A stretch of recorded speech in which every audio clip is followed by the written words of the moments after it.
In spring in South Africa, the world's largest biome of its kind explodes with wildflowers. This sustainable system exists in perfect harmony with the universe surrounding it.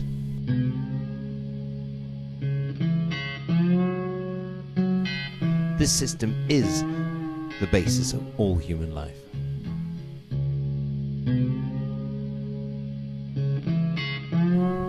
This year, there's a new flower blooming in the meadows, and its stems reach all the way into the city.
Here we are at Rocking the Daisies, South Africa and the Western Cape's premier all-green music event.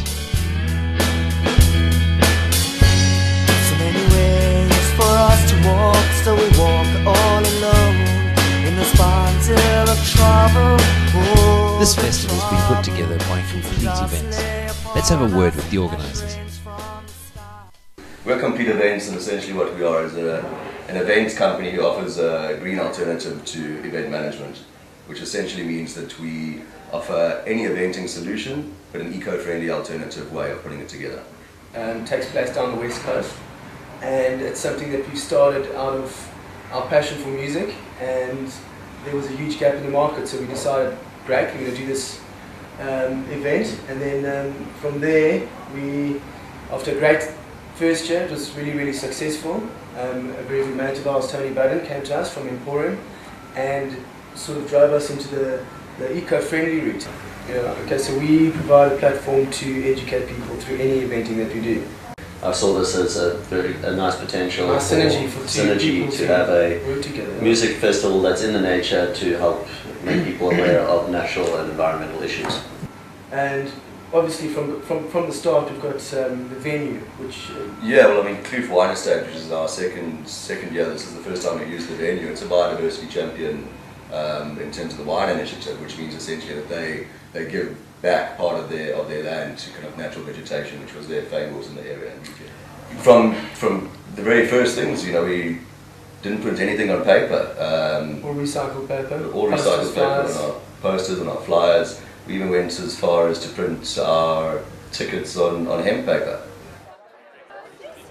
And then also the restaurants, we got them involved in part of our green print of the festival. In fact, what we did was, prior to the event, we collected all their used vegetable oils from the restaurants, and we turned that into biodiesel, which then powered the biodiesel generator, or the diesel generator at the festival. It was the only generator in this country that's powered 100% biodiesel at any festival. Can you hear me? It's very loud, but at the same respect, it's very quiet. This is the new generation of generators. It puts out huge amounts of power and doesn't have the same level of emissions, you know? But to make biodiesel, that's the fun part. A lot of people are confused about what biodiesel is and like how it's used and what it actually is. And basically, waste oil. It can be from a soybean crop, it could be from a hemp seed crop, it could just be from the local fish and chip shop that uses oil. The diesel engine was designed to run on any oil, not necessarily a fossil fuel or something that's filled with sulfur that we receive from the petrochemicals, just oil.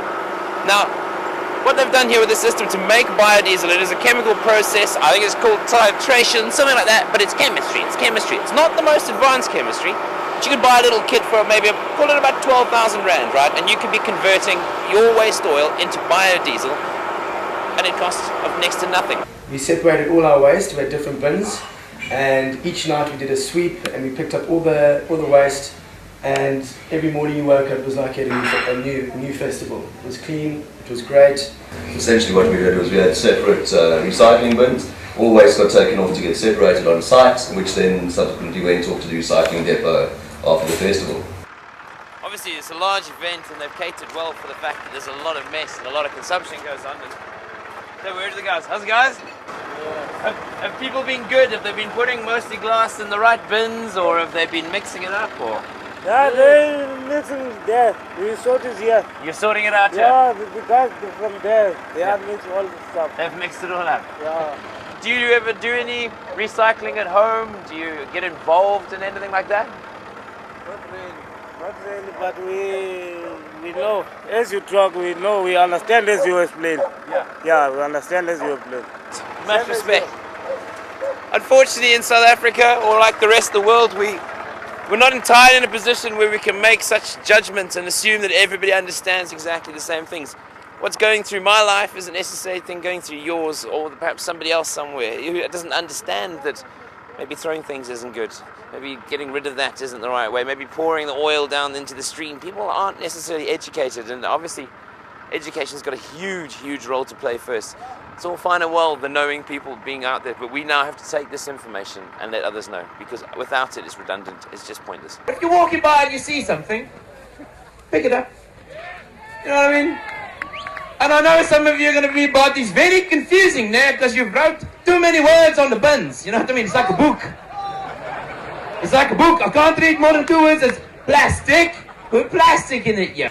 Putting biodegradable soaps and shampoos into the showers was one of the first practices that we put into place last year at the initial Rocking the Daisies, and this year we did it again. Emporium's cosmetics are completely petrochemical free and no lauryl sulfates, no parabens, so providing them free of charge in the showers for all the festival goers makes sure that the grey water that is produced doesn't leave an impact on the land that it gets pumped into. Emporium was also directly involved in making sure that the merchandise at the event was sustainable. We did the first collaboration with Levi's on a hemp t-shirt, and on the hemp caps as well. Hemp uses a fraction of the amount of pesticides and fertilizers that cotton uses, and also cuts down on the water use, so it's a much more sustainable fiber to use for merchandise for this kind of event. Well, I think it's evident that people actually really bought into the whole thing, and the fact that we pretty much sold out of all of our merchandising. I mean, caps we sold out within the first day, and in fact we've taken orders to produce more caps for more people. And one thing. I think one of the most important kind of green practices, if you want to call it that we initiated through the festival was tree planting. Deeper, not wider. Deeper. Jeez, huh? No, deeper, not wider. No, man, it's just sharp, man. Essentially to offset the carbon produced from the festival as a whole. We've done this in partnership with Food and Trees for Africa through their national tree distribution program, which essentially what they do is they, with their carbon calculator, they will help us to calculate the carbon produced from the festival and then work out how many trees they need to plant to neutralize it. When we're working this out, I mean, we go way back from when we sort of started working on the project, and it's even our trips back and forth to the farm, and it's meetings, and it's all the suppliers, trucks which have gone there, so it's a bit of a job. Those trees get planted in townships, in rural areas all around South Africa. Yeah, places in need, and yeah, great thing to do. It's actually this is actually really fun. I'm really stoked. It's fun planting trees, huh? It is fun. It is fun planting trees. You're not a very good tree planter, but you don't. I'm not very good at it, but it's fun. No, it's okay. You're not very good at digging holes. Yeah, well, that's where we started the first year. We just did that with the showers, and then to see it grow from 1 year where you start with just offering biodegradable soaps to the next year where there are at least 6 or 7 different practices where we put into place, which are we've done more than any of the big festivals like Glastonbury and Reading and all that. We're here in what is and what was the main tent. Tony Button and the Emporium, the man at the moment. It seems to be the festival that seems to have been centered and almost all the presence has been about the Emporium and this Go Green mission. And we're here in his domain where you've been for the last few days, sweating and working. Do you want to lead us through a little bit about what we've gone through and how the festival's been for you? The festival has been brilliant for me. It's been awesome to see a little bit of consciousness planted with a few people and how that has spread and grown, and the knock-on effects, and just the enthusiasm from the people who've been around, and the movies that we've been showing, everything from Go Further to Inconvenient Truth to The Future of Food, to have young kids walking out of here going, wow, I didn't know that, you know, and to see like people's minds being open to that side. With the hemp, sorry, the hemp as such as we have it in South Africa, what do you feel, how strong is the legislation blocking us from moving forward? Is there something that is the people masses could get together, vote in some form or way, or is it? We've just got to keep lobbying the Department of Agriculture to take control of industrial hemp, because at the moment it's actually the Department of Health that controls industrial hemp, and the permits to grow hemp are the same as the permits to grow medicinal marijuana or to do research on cocaine, and it's a ridiculous state of affairs. They want us to put a 2-meter high fence around our fields. They want us to have licenses to fly the seeds in, to drive them from the airport to the farm. It's just no emerging farmer or no commercial farmer can afford to have a 2-meter high fence around his field, first of all. Second of all, what are you protecting? Hemp cannot be smoked, it is not psychoactive, so there's no reason. Hemp fits perfectly into the whole organic movement at the moment because as a resource it's so versatile and offers so many solutions to the challenges we currently face. And using it, this vehicle of the event to promote the use and to educate people as a positive reinforcement of the way the planet can go back to using resources in a natural way without a lot of chemicals and pesticides and fertilizers, and just that one resource can provide housing and nutrition and job creation and clothing, and so many parts of our life can be fulfilled by hemp. And using a platform like a music event where it is a joyous celebration of being outside, especially having it in such a natural, beautiful natural environment, it fitted so well. And I think using the music to get this message across, and using the organic nature of a lot of your more acoustic or rock music as a vehicle for that really fitted well. It's a celebration actually of life, and we're doing it in a responsible way. So I mean, there's so much abundance around us in nature, and so much to be thankful for, and it was really great to be doing that instead of leaving the classic saying is don't destroy what you came to enjoy. And there we were enjoying it and preserving it at the same time. It was beautiful. Yes, and I think the biggest thing to realize that it's almost impossible to be 100% green. And a lot of people say, oh, well, we're not doing this, we're not doing that, so why go at all? The choice now is, even if someone's 5% green, we've got to be applauding them and saying, right, go on. We can't be at any point where we can criticize people for not going 100% the whole distance. It's more about the masses making small changes than the fringe of society making big changes. Okay, you guys as the future eco-warriors, what do you think about going green, and how do you become more environmentally friendly? Well, I've been planting a lot of trees. Yes. Make sure you don't fall in it. And I hope, keep my breath, the hole in the atmosphere doesn't get much bigger. Okay, okay. So do you think you can make a difference by making changes at home? Well, we're recycling our bags. Nice. And we're doing a lot of things to save the atmosphere. How do you save the world? Tread lightly. And not only is it a festival where we're trying to make a difference, we're also here to have a huge party and enjoy ourselves. We're going to party hard and tread lightly. Party very hard and tread very lightly. I'm going to go party now. I'm not going to tread lightly there, but the festival will tread lightly. Yeah. Lovely, thank you. All right. Toodles. Beautiful. Cool.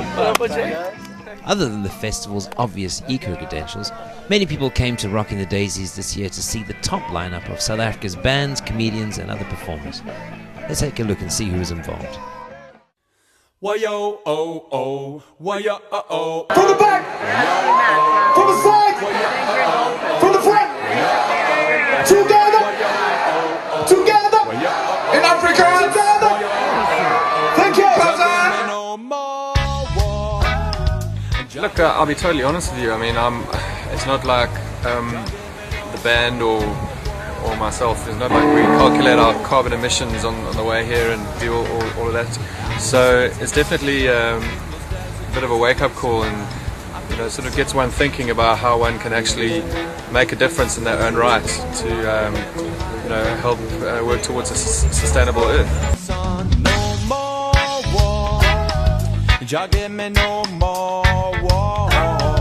And it all starts at grassroots, and the kids of today and the kids of tomorrow are going to be the ones that need to carry that forward. So it's up to us and the parents to teach that to the children and make sure they carry that through.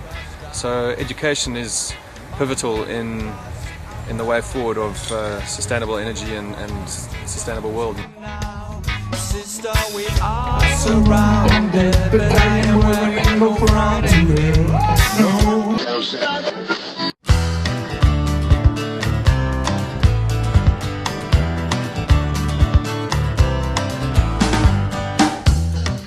You're a closet intrusion. We're Jack Sharp here at Rocking the Daisies. We like to say, party hard, tread lightly. Yes, it's on this. Is in this him? No. It is, eh? This is him. And you can make clothes out of it. That's what he's sitting on. I had hemp tea once. Somebody told me this was it's a natural fiber that is generated you make paper from out of it. hemp plant. I thought it was marijuana. It is marijuana. It is marijuana. It's just not the male. Okay, listen, my statistics are like not entirely spot on, because then again 87% of all statistics are made up on the spot. But I did a show on hemp in Grahamstown Festival a couple of years ago. Frida, no. And one of the things I was informed that apparently South Africa's economy not so much based around hemp, because we don't use it for that purpose, but the marijuana economy in this country is worth somewhere like $20 billion, right? What? No, it's worth so much that you can say, well, tax that. Exactly, that is a taxable thing that can do so much more benefit rather than if it was like worth, if it was like 600,000 rand, Imagine how many then it'd be a bit like a campaign. Legalize hemp!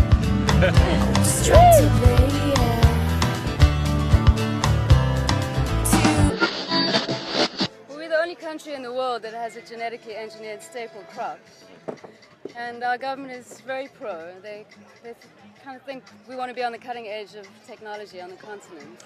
The privatization of seed and land is never going to solve the problem of hunger. Small-scale farmers need to own their own land, have their own seed, be able to plant their own seed year to year, not to pay huge license fees to massive American corporations to do what they've been doing for generations upon generations. Bonjour. Hi, my name is Mesha Teasdale. I'm working on a campaign at the moment called Love to Africa. Essentially, me and 5 of my friends are driving from Cape Town to London, setting up a social tourism network, plotting aid organizations, profiling systemic issues, getting involved with communities and celebrating them.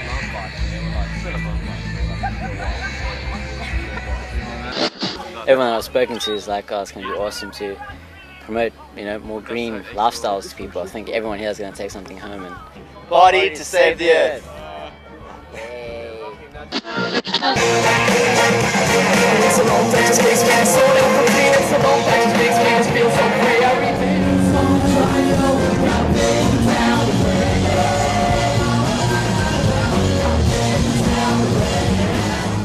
Do you know, like for example, when you guys are say considering the print run of CDs, all the media associated with it, does it occur to you, or is it something that you're consciously aware of that maybe you could print it on hemp, maybe you could have it done on a dye or an ink that wasn't quite as, say, poisonous as something else?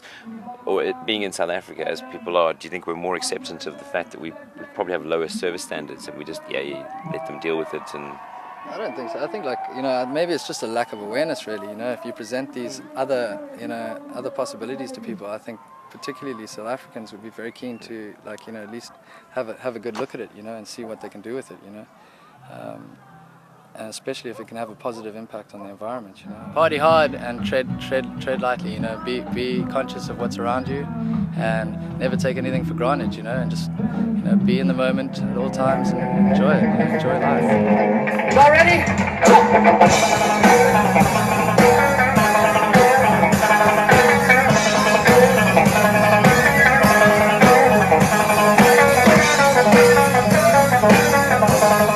The pressure's getting bigger than the street to drop. I see love is all around.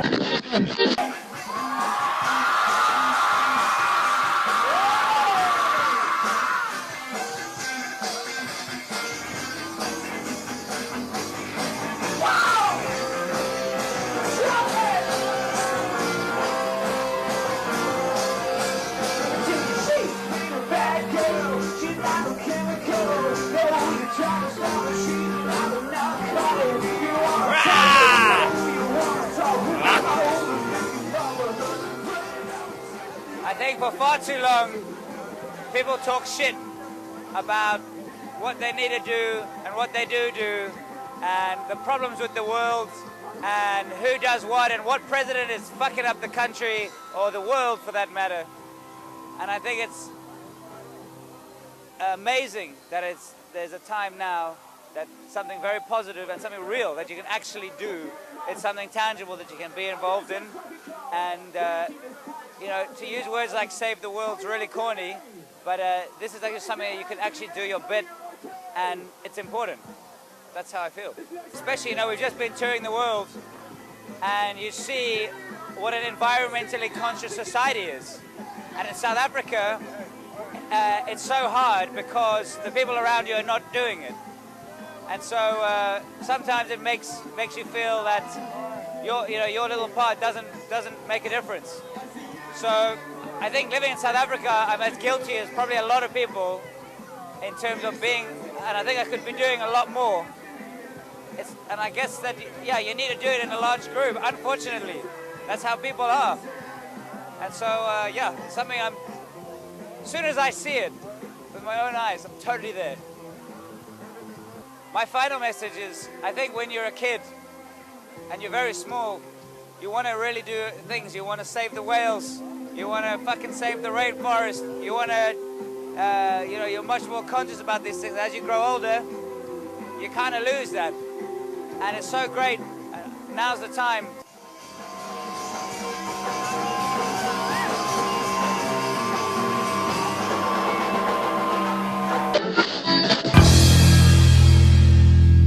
It's all fine and well talking about it, but why don't we take a look and see exactly what was achieved at this year's Rocking the Daisies Festival?